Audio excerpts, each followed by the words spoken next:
Bonjour la famille, bonjour, bonsoir, ça dépend heure à laquelle vous allez suivre la danoise. Bambote ebele bisika bizubino boboto bondeko nakati ya mabota na bino bandeko na moi, j'espère que vous allez bien. Moi aussi je me porte très bien. Bonjour, bonjour la famille. Shalom, shalom, shalom la famille. Bonjour à tout le monde. J'espère que vous allez bien. Moi aussi je me porte très bien. Voilà. Bino boyebi boza pa mama leki moko poti kopo café ezanga ate ma ebele et ça la rappelle bien bande konanga ba bonjour shalom na ba homme de Dieu va chanter de l'Éternel ba shalom boboto bondeko na bande konamso église ya catholique et puis tokei na lombango tolobi yenge na bande konamso bundu dia Congo et puis to pesi matondo na ba bande kona biso ya kimbangiste ba bonjour bande kona biso ya témoin de Jéhovah néo-apostolique vraiment binonio sont toutes tendances confondues à armée d'Isali église ya MMA place yo so bozali binzambi binonio so nzambe a zalana bino vraiment kimia na kati ya mabota na bino mbala liboso olandi mama la danoise ko hésiter te s'abonner tozolinga to kokisa 50 000 abonnés ekozala wow ekozala wow alors binona libo s'abonner vraiment s'abonner et ça la ranango pe elokote ekolia ope megate ekolia elokote mais ekomatisa chaîne na biso pour te chaîne na biso ezala bien soutenu en tout cas bon like nano yoki kutu sija lelote yo banda déjà ko like fina moi like na moko bande konanga tozonyo comme na TikTok ba tapoter ta mais er sur écran na téléphone no kutu ko ya pe ko zo problème hein bande konanga mais a ko zo no problème te na kiba nyonso o tapo o fini kaka mbala moko pe kaka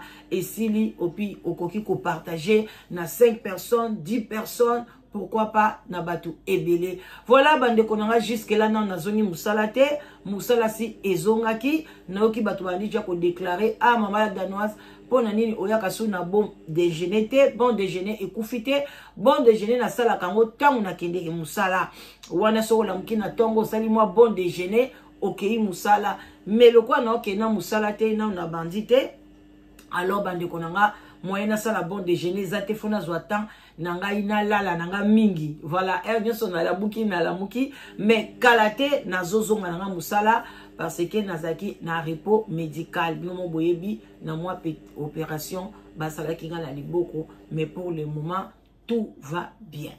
Voilà bande konanga yi lelo na ye na zongeli sujet bino boyebi na zongeli sujet oyo ya ndoto ya Ken Piana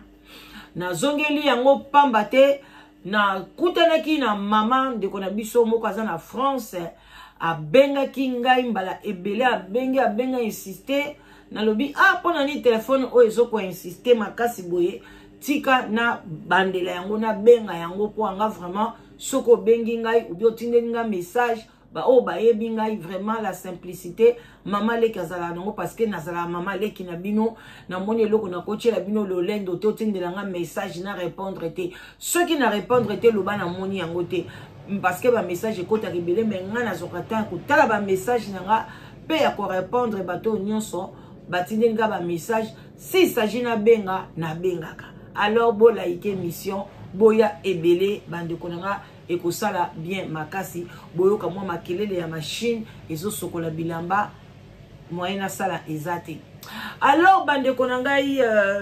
mama natanga bengi ngai yango nde etininga na zonga lisusu pona na ya ko expliquer bino makamni mama lobelaki biso concernant makambo etali bandoto na ba vision ndenge neni ya zwila Ken Piana vision alors que ndoto ya Ken Piana eza ndoto moko ya ko négliger te bande konanga bo partager mission ngai nazozela ti JF Ifonge a répondre biso na ndoto ya Ken Piana alobi nini elakisi nini ekosala biso bien mais nzambe pe aza malamu pasteur penza pasteur azwi tana ya ko répondre biso tokotanga message ya pasteur achaki na commentaire ya émission wana ekozala bien avant na lobela likambu ya mama wana ndenge a expliquaki biso tozozongela ndoto ya Ken Piana bandeko botalaki yango te botala yango pe boyoka yango lisusu bopesa pe ya bino pe bavi ekozala bien bandeko basakana na bandoto te nalingaki pe nabeta ngo neti mwa kara mais lobi kaka na butu ndenge ka ezalaka na ba TikTok na bandai nanga kaka kosambela nanga pe na bandai nanga kotala ba TikTok na kwei na mosai na Nzambe moko azolobela bandoto alobi vi na biso mobimbeza bandoto donc soki oloti ndoto ko négliger yango te alors yango bandeko nanga esalaki na bilokola mama pe mitungisamaki makasi apesaki biso ba explication mo ebele pona ndoto wana oyo yepa mona pona Ken Piana alors bandeko nanga ipi amona lisusu na Karine Mokonzi na kotanga kombo na e tokoloba pe yango awa tokobanga mutute oyo koya eya tokoloba yango mutu azali moto awa na mukilo azate mutu azali assassin azate mutu atambola na mbeli azate po atobanga ye awa eza sous le baoba soki likambo ekoi oyo esengeli ke toloba tokoloba nyonso tokoyoka nyonso tokomona toko soki ezali tozala posa ya koanalyse toko-analyse bandeko na ngai awa spiritualisme na analysaka yango mais je ne suis pas dans na kati ya ba spirituel naza mama pasteur te parce que na bani komona ba tebele ba komi koloba na ba titre yo tiaka Nzambe nda lobelaka yo te Nzamba lobelanga te eza mayele na ngai moko na yo kaka mungongo Nzambe te Nzambe alobela ngai te donc ezaka sagesse n'intelligence nde oyo Nzambe apesaka mutu nyonso alobango na Bible ozala ndumba ozala prostituée ozala moyibi ozala kuluna ozala escroc ozala soki ndenge nini soko sengi Nzambe sagesse n'intelligence apesaka ngo toujours alors toyo kango na boke binyoso avant machine nanga oyo ebanda kobalola bilamba na ndenga makasi. Voilà, bandeko nanga, toleki toyoka yango, voilà. Eza kofungwama. Tolanda na boke binyos. Tozala fali pupa. Liboso ya ndaku ya frère JF Fonge. Liboso ya ndaku ya frère JF Fonge. Kaka wa musicien wa koma artiste wa koma pasteur. Bandeko nangai ezali ndoto ya lokuta te avana fongola telefone na ngai na lamukaki nazolenga na lobite Nzamba pesa ngai makasi jefe fonge ndaku totelemaki na fali liboso ndaku wana tomoni mutu moko azobima na portail tomoni jefe fonge ayena ti pembeni na biso aboyi kopesa biso mbote era tourner na moni fali pupa mbala moko bapoudre zobima na munoko akomi kobwaka ngo liboso ya lupango wana mobimba zobwaka ayebisi ndeko na biso JF Fonga biso koza mobali ye mutu ofingaka ngai leka kasi awa totala azingi bapoudre na partout liboso ya lupango wana ezalaki matiti plein ndoto naloti lelo bandeko na ngai na kobetela bino pose JF Fonga akoti lupangu era zobima abimi abandi kosambela boye moto ebandi kopela tozalaki na fali pupa na se retrouve na mona fali te soki nangi nalanda kote fali aza moto ezompeshe nga moto ezopela grave naona baparenthèse oyo par rapport ya bandeko oyo mpe boza bapaster peut-être bokobenga nga po explike nga ndoto naloti elakisi nini tozalaki na ndeko na biso fali pupa na lupangu moko boye tosola liboso ya lupangu moko boye matiti eza ebele lupangu yango eza clôturé tomoni ndeko moko afongoli porte totala bo JF Fonge afongoli azoya mopanzi tozalaki ndeko fali pupa boyi kopesa ye mbote ndeko JF Fonge atourne fali pupa alobi ofingaka nga na TV lelo tokotala mbala moko poudre fali azobwaka poudre mais poudre yango ezobima na monoko na ye azingi yango alobi JF Fonge soko za mobali tambola nyataka na poudre tokotala JF Fonge akoti ndaku era zobima senga nanga Pauline Lumumba yoka lisolo bien yo muto yebaka bandoto JF Fonge azobima JF Fonge asali prière boyeba place nyonso bapoudre bwakamaki namoni moto ya makasi ezopela akomi oluka fali pupa na oluka ndenge okende place fali aza na okoka te na ozonga kaka nakota kaka na lupango ya JF Fonge to se retrouver ngai na JF Fonge na kati ya lupango parce que na okima siko moto kuna epela makasi na omi tu na eske fali aza kaka obi aza te moto ya makasi na bi oyo eza basini nzambe azolakisa ngai jeff efong yango azalaka vrai pasteur ndoto wana ezalaki ndoto ya ndenge nini tozalaki na fali atikali na moto wana jeff efong ya prier moto epeli fali atikali kuna nga naokima place moto eza te na se retrouve totikali na jeff efong na sutuki mais makambo ebele akoloba ezali me na kati na mokuse bandeko tokotapele tobenga merveille. Voilà bandeko na ngai na émission précédente tosilaki déjà ko solo la mwa muke na ndenge ngai na mayele na nga ndenge nga na moneki ke ndoto yango ndenge elekelaki. Donc Jeff Ifong azalaki na ndaku moko balobi ba déterminer ndaku moko ya kitoko ndaku moko ya bien ndako biso nyonso tozali ko rêver que un jour tokene kovanda na ndaku ya kitoko. Et puis Fally azalaki libanda bazalaki esika moko na Ken Piana na liboso ya lopango ya kitoko matiti moko ezalaki liboso wana. Alors Jeff Ifong etanga azobima na lopango wana amoni bango bapesanaki mbote te. Bala moko Fally alobi na ye yo finga kangai akamati abandi ko bimisa ba poudre na kati ya munoko na ye biloko ya pembe za ko bimisa parce que balobi ange ya diabulu ase déguisa kaneloko wa malamu eloko bande ko bima lokola miel lokola miliki ya pembe za ko bima amaye anasuka ye bisi yeke kamata nyata awa soko za mobali okomona ndenge eloko ekoyela yo. Alors bande ko ngai bino moko pe moi commentaire boyebi ke ba poison belé batu ba tchelaka batu ezalaka lokola mwa miliki ezalaka tamsu mwa transparent boye okoye bakutu te omonaka pa ba tche yango ozomonaka neti eloko normal. Alors Jeff Ifong asalaki nini asalaki lokola reculer lisu na kati na ndaku wana mbala moko tanga bimi abeti prière ya makasi moto euti lola ekiti ezikisi misala nyonso ya satana na place wana moto wana tanga ebimaki sikoto olobela lelo Ken Piana ye moko bandeko nanga bokata parti o botindela ngo Ken Piana tango moto wana ebimaki au lieu à se retrouver côté ya Fally Ipupa mais à se retrouver côté ya Jeff Ifong. Mais na maloba na ezo azo mituna o yango Jeff Ifong ngo azalaka mosai na nzambe ya solo nzambe alingi kolakisa ngai nini. Est-ce que Jeff Ifong azali mosali na solo nzambe na webisa bino na minute o Jeff Ifong azali mosali ya nzambe ya solo toyebi lobi na ete soka kopengwa passé na e boyebi ndenge zalaki azaki na libanda ya bonzambe me banda kotisa makolo na e na kati na bilanga ya nzambe azali ya nzambe boyebi ke moto na nzambe pe azanga ka reproche te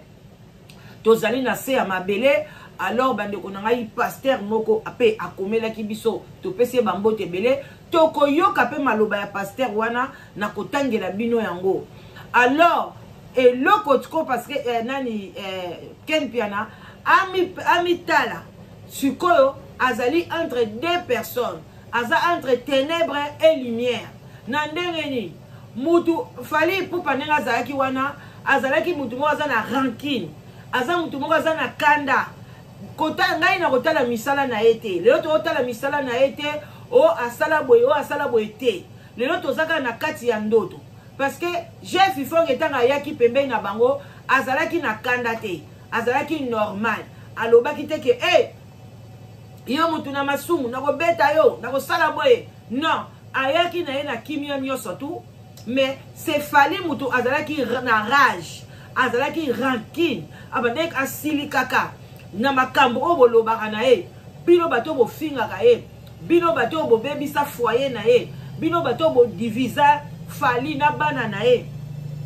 boyebake azalaka na kanda na bino ata tchoyo pembeni mais un jour okoyamba poudre. Alors Fally mutu abimisaki poudre cela veut dire que ye mutu azalaki na côté ya kanda na côté ya ténèbres mais Jeff Ifong ayaki na boboto bondeko. Alors sikoyo yo ndeko na biso Ken Piana on se retrouve ki wapi après prière on se retrouve na maboko ya Jeff Ifong on se retrouve na kati ya ndako ya Jeff Ifong o yume tellement ozalaki toujours envoûté, osa toujours envoûté, osa toujours la loyenge ya miziki, osa toujours un pied dedans, osa ko lukaka Fally Fali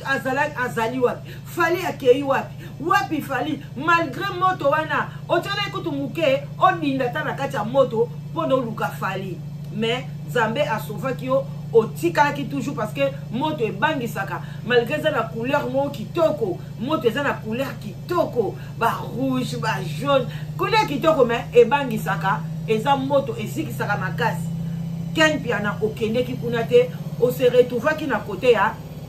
Jeff Ifonge. Luka Jeff Ifonge bosa ane prière, Luka ba pasteur ko négliger ndoto wana te, ezali ndoto moko significatif makasi pona bonbon inayo parce que un jour nzamba kotuna yo na lakisa kiyo. C'est une grâce pour toi Ken Piana ozwa ndoto ya bongo oyo bato ebele bazo luka pona bonbon ina bango.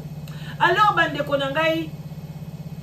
na sito na tolapto na lobela ki yango penza moi ebele na émission oyo buti koleka oyo alingi kotala ngo en tout cas otala kite kende na émission wana. Mais eloko na zongeli lelo ndeko mama tanga bengi ngai abenga bi mama la danoise ngai nzambe abenisanga ngai nzambe asunga ngai nzambe apesa ngai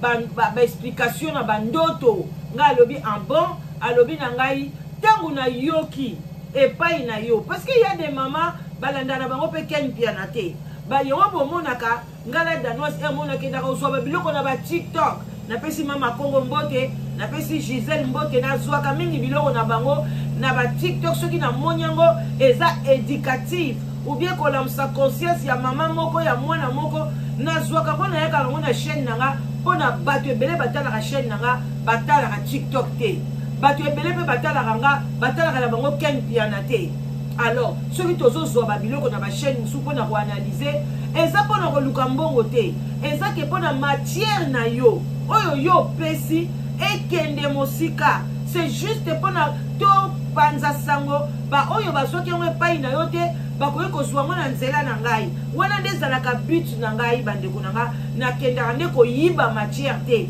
nazwaka matière pona epanza na mokili mobimba eyokana parce que eza na sens ezopesa sens lokola lobi Giselle apesaki conseil epai ya Alia bato ebele bazofinga ye mais Giselle a bien parlé wana entre parenthèses apesi mama Alia conseil ndenge nini bazalaka na bana biso toza babantu batikaka mwana afinga papa na ete batikaka mwana banda kosala tembe na papa na ete ke tala na pesi boye tala na pesi mama na nga boye. Bien sûr tomona ke mama na ye akokisi anniversaire apesi sac eza iloko bien eza iloko ngape na ozela ke un jour na fandi bana nga basombeli nga sac à Dior basombeli nga boye basombeli nga lopango eza iloko nyonso azelaka. Mais siko soki oza na conflit na papa ya bana na yo eke papa bana soki aza na anniversaire bakopesa eloko te mwana bana kofinga ye mwana kobwakele bambwakela osala nini kado na yo okobatela yango okopublie yango te mpona osala nini obatela mwana. Alors na sens wana mama Giselle apesaki baconseil mais eza bato ebele baza na incompréhension bazoloba yo mpe kende mwana na yo. Non, les Congolais tozaka na sens kaka contraire tokangi parenthèse wana. Alors que Ken Piana alobaki yango mal etalami mpe na chaîne na ye mais bato ebele bamoni yango na chaîne nete mais bamoni yango mpe epa na nga lokola mama wana ntango ayeba ndeko na nga bolimbisi na mashine oyo mpenza makelele yango na omatisa mongongo na domine makelele wana.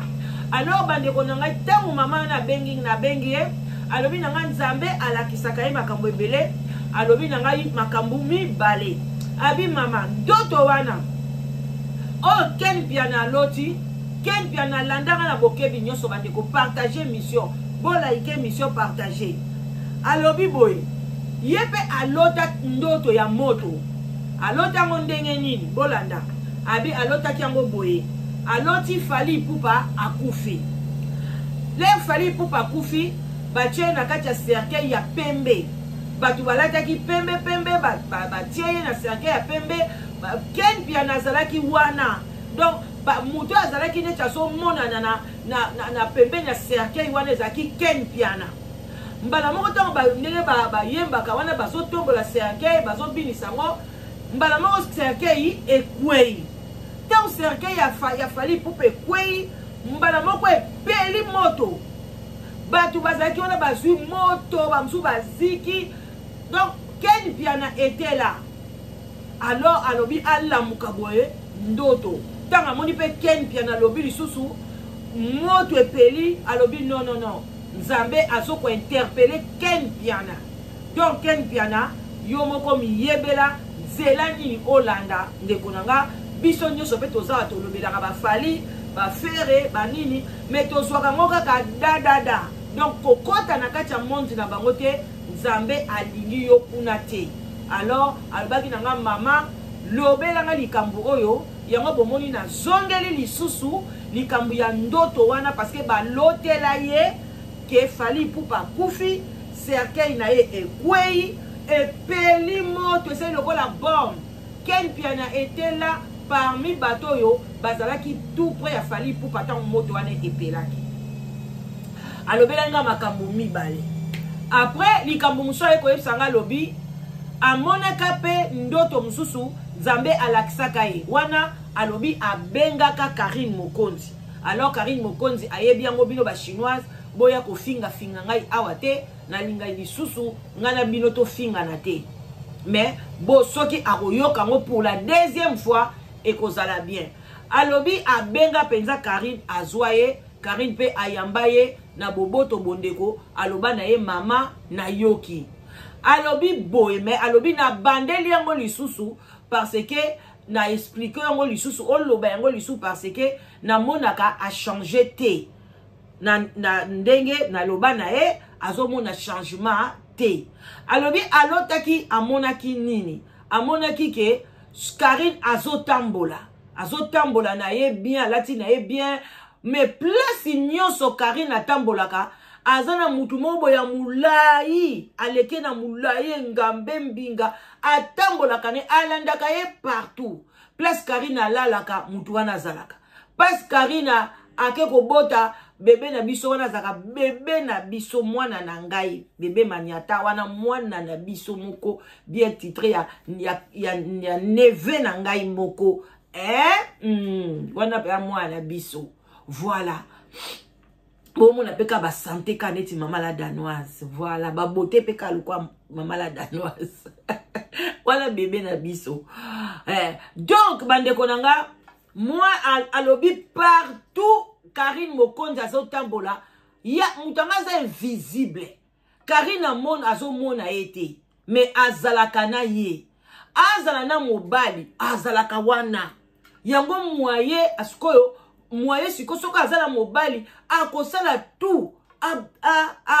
mobali wana akima Karine. Donc moko pe boye akoki pe kosala donc azawana yango wana baki no Karine fois sambela abuka géant wana mobali wana tambolaka na ye bande konanga ezalaka edingwe.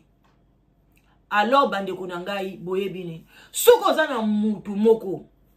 azalaka na yo ezaka Karine te tozana ngona ba vie belé biso ba olem su mo nkomsu pe na yo kosala bino pe témoignage okoza lozalaka wana ozana grande sœur no wala azalaka wana omona mobali akabela kote mais yo so wana tena entre parenthèses yo ngawaka ngana kabela kayo poni yo ndimaka te nzoka nde ezaka yo te ezaka mutu wana mutu akendaka kosenga bambongo wana mais mobile no azomona lokola yo bamsusu bazana omona ka mobile azomono solo yo moko mitunaka yango bato balobaka nga munoko solo ngai nzoto solo ngai boy mais pourquoi tamsu mutu wana mutakenda kotoka encore mutu anga zana kisasa kena na ba toilette pola wana azwaka bakaka wana leisaka yo okoyeba te soko zana mobile akotsa ko ba solo parce que ye mutu abalobi d'abord c'est le spirituel. Physique ya kasima mama ogondi mate naza kitoko makolo vimba naza boye mais mibali bazoki manga so bakimi o solo mais yo moko penda o mona solo ngote ba camarade ba o bazano pembeni jamais ba mona solo mais solo ngeza kaka mobali mutakoloba mutu aza solo o mobali ka mutakoloba oza salité mais ozo mona oza propre makamyo so eza propre ozo yebate alors qu'il aime soza na géant ozana mutu moko boy soit yo moko lukai na nzela bakisi soit ezali malédiction à famille, soit ezali na environnement ba camarade, mutu akoyi kokota yo bandeko nanga bamso bomona vimbi libumu bazoba oyo nini balade monana ate mutu mobo akota ye bandeko nanga. Alors monde oyo eza trop mystique. Ndeko mwasi alobi ke la danoise na benga Karine Mokonzi na solola na ye loba nanga kaka merci mais jusque là alobi lote kaka ndenga na tambola ka boye bandeko na ye ko mona peke balobeli yango na média bandeko histoire vraie nazo kosa te na o bakselo côté na ye ko kosa bino te ndeko mwasi wana azali ye mo pe akomona na mona émission moko na média oyo na enregistrango yango ba décidé Karine Mokonzi na li ko tia elongi na ete na site na ngai parce que elongi na ye soko che copyright batu mo boye baza soki ba kizi soki site mo boye ba opesaka batu ba copyright soko che elongi ya Karine Mokonzi en tout cas ba pesa inga copyright nango na lingi soko che elongi na ete ni ko che mission na e non. Alors bandeko nanga ndeko moko ya mwasi ya mobali aza des fois aye koloba makambo boye bolandango makambo oyo aye koloba pona edingwe wana ngango nanga na lobi elamusi nganga lobi non oyo komi lokola des fois mama wana yebisinga na ya Ken Piana na oyo ya Karine Mokonzi pona nini to chango te tolanda na bokebi nyonso na komi nanga na suka bolanda.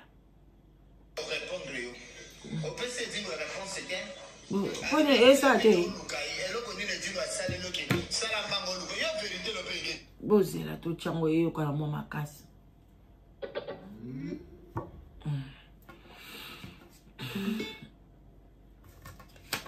bozela to sala boy to kangi na biso bilongi ya bato to lingi ba problème te o to bate la chaîne na biso bongo te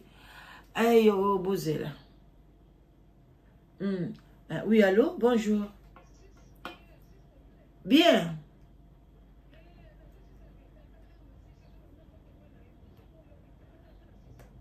Ok, lobby problème exact na nanda quoi. C'est bon. Bon si no quitter ok. Voilà. Donc bandeko nanga bozela to bomba na awa bilongia awa to boyi ba ele so ba contraction so ki bani. Voilà. To boyo ko répondre yo. Au PC dit la réponse c'était alors il fait vite au lukai et loko ni le dingo asale loki sala mbango luko yo vérité le pe ngedi mat ya wana baka elongia Karine on est elongia monde ténèbres elongi no pe dingo linga bimiso ya yo ya toko yoka ya bino ebele bino bato misala mabe toko yo bien sûr Melvin afinga mais akota ba kiso ba bino te mais nganga na yo Karine dingo ay ko répondre atinde le message albi à bientôt lukai pourquoi edingo zo be lukembang to yebe eloko edingo ngaya nango to yebe edingo eloko alinga bimisa to yebi na noter bino matozolo bokosi na ko bloquer yo bino bo finga bandeko ndeko mobali oya kosite ndeko des fois kosite na landaki émission epa ya camionnette bola boula soki bola moi mobali mobo asaka be mission na kombo alobaka so mangamba bakimbangu ye mutu alobaki anga lobike na solo lakina edingwe alobike atineli message alobi na nzela na yo kende kolobake naza na besoin ya Karine Mokonzi alandanga abenganga ngai na yokaki yango mais nazoyeba te alekaki na mission nini exactement mais na yoka ki na matoi na ngai voilà bolanda live Melvin a muté mama bete ya boyebi pasa ko benga mobile na poto o bengi le mobile na poto pas même 3 mois pas même 4 mois mobile a ko balukelo ya bozala mama moninga te mwana muke Melvin aza pakate aza no jeune fille mais à saligno so po bolole a mwana na ya après bolole a mwana na musane ko tonga Melvin na mama na zoba yo mama mokolo pourquoi luka ki batote ava mwana na ya poto bato atik to ko kinaki ko luko tonga Mervin mais falo luka bango ava Mervin na ya poto bato wana sikoyo kina luka bango ba kota mwana na kizengi na poto oza mama moko zoba Oza maman moko za mayele te, oza maman moko za sorcière parce que Merville azoko mwana na kobota. Mwana na bangana Merville bazoko yana le kitoti kama kama magoda. Il fallait ôter mera mwana na pour la senzela poto za ndeni. Muto sala ta inanete, okomotia mwana na bere moza maman kisengi. Voilà to bandeli. Tu peux répondre yo. Au PC dit la réponse c'était alors il fait vite au Lukai et là qu'on dit le Dieu a salé le qui salamango Lukai yo vérité le pays di mat ya wala baka elonga kari na neze elonga e monde ténèbres elongi no pe di ngalinga bimiso ya yo ya toko yoka ya bino ebele bino bato misala mabe toko yo bien sûr mais bina finga mais akota ba kiso ba bino te mais nganga na yo kari ne di ngwa ko répondre à tinde le message albi à bientôt Lukai pourquoi il dit que zo be Lukembang to yebi eloko il dit nganga ya nango to yebi il dit eloko linga bimisa to yebi na noter bino matozolo bo ko sina ko bloquer yo akosite bino bo finga bo côté live mais vina amuté mama be voilà boyo ki yango to komi na souke émission na bandeko na ngai voilà donc ndeko mwasi oyo aza na France oyo nzambe alakisaki ye bandeko abenga Karim Mokonzi donc ezate boya koloba o tala boye mama la danoise asali boye te to banga mutu te mais to lingi tongo bokomisa message bokomisa ngo de façon que mutu azwa kimia mutu azana mwana surtout mwana na biso mwana na biso ozo comprendre mukomsu Karina comprendre te pina ke toye pe ana famille boinanga pe na kati toye pona mwana o comprendre mwana biso donc ndenge zawana bo partager bo like bande konanga bo sakana na bandoto te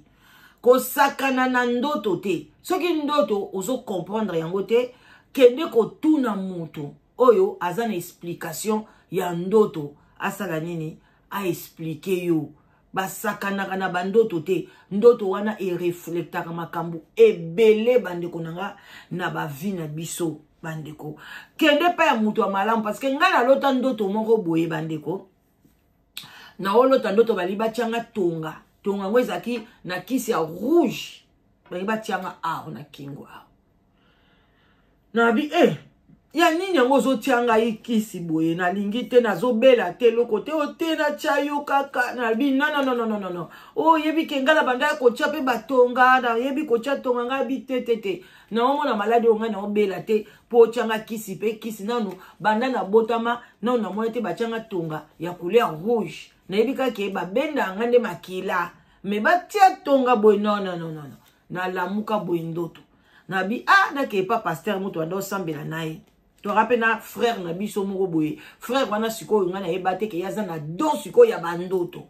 oyebi ke pasteur na biso ngo ba eza na ngwe lokote parce que a comprendre mais loko amone ke ekoki ko kabola famille alingi na ekoloba te ba pasteur ebele ba koma bongo ako aider yo te olie kaka yebisa yo ekabwana epanzana essentiel ke yone mtu ba yebiso za na maturité parce que eze loko moko ya spirituel ça n'a rien à voir et koko affecté pe physique na yo omoni ndoto affecta ka physique parce que tonga na ba tianga ngo elinga ko affecter nga maladie o comprendre te mso ezaki na makila mobo ya sida na kati to yebite o comprendre ba tie yo affecté na mobali yo zana ye bo sakana na bandoto te bande konanga soko zwi ndoto sambela nzaba peso explication ou bien nzambe atiaka toujours batu ba interprétaka so okutai na mutu bien nde oyanga suko garçon na zake na bi pasteur pona nini olingi kosunga mama na biso te mama Deborah ndoto oyelakisi boy so ba pesa ki yango ngeki ko affecter santé na yo na mobile na yo bande konanga ebangisanga makasi alors bande ko to komi na suka ndeli kamuna yaki nango te na obosa na te bande ko bolimbisi totanga commentaire ya pasteur on n'est même pas pressé aussi so na komi na 40 minutes ça fait rien hein? Voilà totanga commentaire ya pasteur boko akomaki pona makambo etali ndoto wana explication o ya pesa ki wana bande ko bozela video yango eza oyo na volume volume Pito kangana biso to kana besoin ba ya ba ni bani yango peze belé commentaire pende zaki belé na émission banda na sala ba émission o eza parmi ba émission oyo bato penza ba s'impliquer ba tie ba commentaire voilà yango nzamba za malamu tellement zaki belé mbala mona koika na commentaire bungi nango susu voilà akoti na commentaire ya ndeko na biso bolanda la bokebi nyonso to otanga lingale bo sekate so na kangami c'est pas un problème mbote mama na ngai na sepeli na émission na yo makasi papa laike na kombo na Yesu nzambe apambola yo pe okende liboso amen I receive ndoto ya Ken Piana eza très profond elingi koloba boye gloire à l'Éternel. D'abord, Ken azo représenté ba chroniqueur nyonso oyo bazali autour ya ba musicien. Donc, na premier moment na ndoto wana ya Ken Piana bino bolandi ndoto wana Ken azo représenté ba chroniqueur nyonso oyo bazali pembeni ya ba musicien. Fali azo représenté ba musicien profane nyonso. Donc, dans d'autres, parce qu'il y avait 3 personnes. Ezalaki Ken, ezalaki Fali, ezalaki na Jeff Ifongi. Donc, Ken a représenté ma chroniqueuse, na ba chroni-mama, ba chroni-tata. Fali Poupa a représenté ma musicien. Ifongi a représenté Bandeko Bolimbisia. Il faut représenter quand Yanzambe. Donc, pour Ken, il faut abima totalement na monde wana, sinon ekozala pas si pona ye. Pona Jeff Ifonge, yepe il faut azala prudent. Voilà, donc, nandoto wana, bon mona te que Jeff Ifonge kaka a prié, nini mais awa pasteur alobi, il faut Jeff Ifonge azala prudent. Hein? Yepe, il faut azala prudent parce que monde wana eza déjà révolté contre ye. Donc monde yaba musicien baza déjà révolté contre Jeff Ifonge na ndenge azali kobimisa misala na bango na poasa. En plus, il faut asala attention. Jeff Ifonge il faut asala attention même na façon na ye ya ko communiquer. Donc, Jeff Ifonge il faut pas ça la attention na façon na ye ya ko communiquer. Atika ba injure. Ate ya juste parole de Dieu pour milimo ebika. Ok? Pona Fali tant ezali susu favorable pona yete.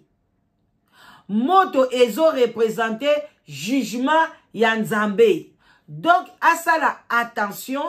il faut à se repentir. J'espère que bien. C'est votre frère, le pasteur Bayoka Thomas. Voilà. Donc, notre frère, le pasteur Bayoka, pasteur Bayoka Thomas, que Dieu te bénisse. Merci de l'explication. Yango nazo senga, Jeff Ifonge a l'écapé, a mekakopé cette explication, papa Limia, kotika boete, ndoto oeza si profond, parce que ndeko mama pe ase a lota, cercueil ya Fali Poupa ekwei, e peli moto. Ken Piana zalaki wana, nakati ya debadal ya moto wana, Pen Piana yemoro pe aloti lisusu, Fali Poupa boki wa poudre, na ba poudre wana, parce que Fali Poupa zaki na kanda ya, Jeff Ifonge, alobi bien, yo na kande la kao finga kangai. Alors, bande konanga, mais Zambe a épargné ki bango, yena Jeff Ifonge, nanzela lo sambo, moto epeli, biloko moto, biloko wana nyonso, ezikaki. Alors, bande konanga, ndenge papa na biso a expliqué, et ça li biso kitoko makasi, na sepeli na commentaire, yango na ye kotanga yango, yo pende ko mwasi so opesi commentaire no ya malamu, pourquoi pas totanga yango. Voilà bande konangai. Voilà bande ko bolimbisi nde comme ça lobaki une émission précédente na bane ko beta maboko na ebaki pété pourquoi na bane ça l'émission na obeta maboko bolimbisi j'étais vraiment inconsciente na obetango sans na tenir compte. Voilà. Donc voilà. Na sepeli na mutumoka komi awa alobi il y a pas de job na France na poto ya mwana bosala ka be mission te to saka be mission ezali pona kolamsa conscience balamsa ka conscience d'une manière politique te bande konanga balamsa conscience d'une manière sociale économique ezape distraction eza makambo ebele po abiso to salaka nga banda na ya na poto nanu na vandi bongo te. Bino mo boyebi to memi ba train to sali musala ba koko to na sali musala sunini na sala rape na bibliothèque au place ba tekaka ba bible bibliothèque mais ba tekaka ba bible ya mu o ya mu donc ba bible ya modèle na modèle ya minoko nyoso na kena ko mona même bible ya kimanyanga na kuna na sombela ngo beau frère nanga oyo azalo kwa papa nanga pe ya sonam aucho kufa donc na moni yango mama na sombi yango na pesaka yango cadeau donc bande ko nanga to salaka awa pe na salaka donc bien signé na l'état oyo bomoni azo abengi nga na émission awa aza muto to sala na ye mais nga siko na kenda na département na département mususu yepe akenda na département mususu na seki bakasi poda olena lo ba département banda la zaka na mona mke na ndalo baka appartement omona na ndok ba isanga ba lo baka département yango pe ninga ko bimelanga liso a donc voilà bande onanga to suki wana nzambe a pambola bino to salaka bongo yebisanga pona nazola ngaka 30 minutes ou bien 40 minutes na ya na solo la boye et ça la ke na sala raté. Donc il y a des gens bakoma kaka pona ka bakoma kaka.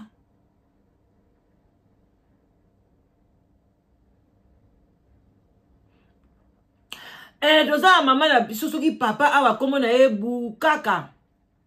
Papa bukaka lobi boye. Mama, nani ayebisi yo ke Jeff Ifonge azali ya nzambe. Botika bilobela fali pupa mutu azali ya nzambe. Voilà. Wana d'après ye. Ok. Donc, bande konanga, tosuki wana, abon attendez sali, like émission partagée, bande konanga, sans oublier, tozana live together. Live together, reza wana bande konanga yi. Boya na bino ko komisa bande ko nanga Londres bande ko basi à London boya na bino ko komisa nazana nga na mibali pe na kati ya Londres ya bien boya na bino ko komisa na pe na basi boya na bino ko komisa bande ko nanga Londres na mona bino mneti bozani ti bwa charisme bozo raté bande ko nanga France j'espère que Nicolo bo sepela alors bande ko vraiment na live together ezali site de rencontres bien organisé bien structuré na mama leki na bino la danoise oza na solitude ozozanga mwasi ozozanga mobali yaka na live together okozwa mwasi ya malamu okozwa mobali ya tokos na ndenga bien. Quand on parle de tokos on ne parle pas la beauté physique mais on parle beauté intérieure. Bandeko na ngai boya même na France na zape na bandeko ya mibali en tout cas na ya basi boya obengi mama la danoise na 0044 74 38 03 16 23. Okozoma bala danoise toko solola toko tia makamnyoso en ordre. Ce que benginga ozwinga te kolemba te ko baete benga okozwanga inazaka na simplicité ya koyamba ba oyo yangai. Soki pe olingi ola tape moi ba waou moi liboko pe esala moi ba waou pe boendenge ezali bande konanga eza facile. Ok, na Belgique, bato a Belgique, bato a France. Ok, kaka bino mo boyebi place ba Congolais bazalaka na matonge na galerie. Okokuta Maman Marie, Maman Marie vraiment sœur na biso wana beauté naturelle likolo na senzela minu. Kende kuno kosoba ba bijoux na yo, okosomba ba biloko no ya kitoko, ya garantie, ya ba waou boye, liboko esali pe moi. Wow. Nadega va bête bien botala liboko en tout cas boko sate liboko la danoise sali wow botela nga wow voilà. Voilà, sans oublier tant que Maman Marie tobo sa tête à la carte en Belgique wana Schengen de connexion Schengen pese bambote belé place azali vraiment Schengen bambote na yo le bozela alobaki abi maman la danoise faut boire kakanga penza na kombo na nga ya famille nga bien bon Schengen mulongo Schengen mulongo Mike mulongo Schengen toujours na kati ya Belgique voilà to pesier bambote ebele yazanga raté vraiment celui là danoise a quitté na Belgique azawana vraiment très gentil sans oublier mon grand frère hein. Voilà to kolipenda kumoko na ba air moko boye wana Willy Lubokolo wana Willy Lubokolo ye vraiment to suki sakana kati ya Liège voilà moi na matadi ya propre oh kakola ina nani voilà en tout cas bambote na bino nyoso bolinga la danoise bala joie oh ma fille moi na ngai joli batinisa na kati ya Belgique bambote belé mama sage na lingaka okati lelo yeba ke nga na lingaka o mama Emilia na kati ya France Mwanza mama Emilia Mwanza voilà de moi-même ata mikolo to benganité tu es là toujours voilà bambote la bino nyonso bolanda ngai en tout cas ba Queen Mada la joie Bosé belé, je vous love. Bambote ebele, sans oublier Maman Nabiso, Mama Beto, Elobeli et Beteli. Masiandoki, Irène Masiandoki. Toujours, bisous, kamate mwana. Voilà, boti kalamalamu. Bye bye, partagez. Ah là là là là.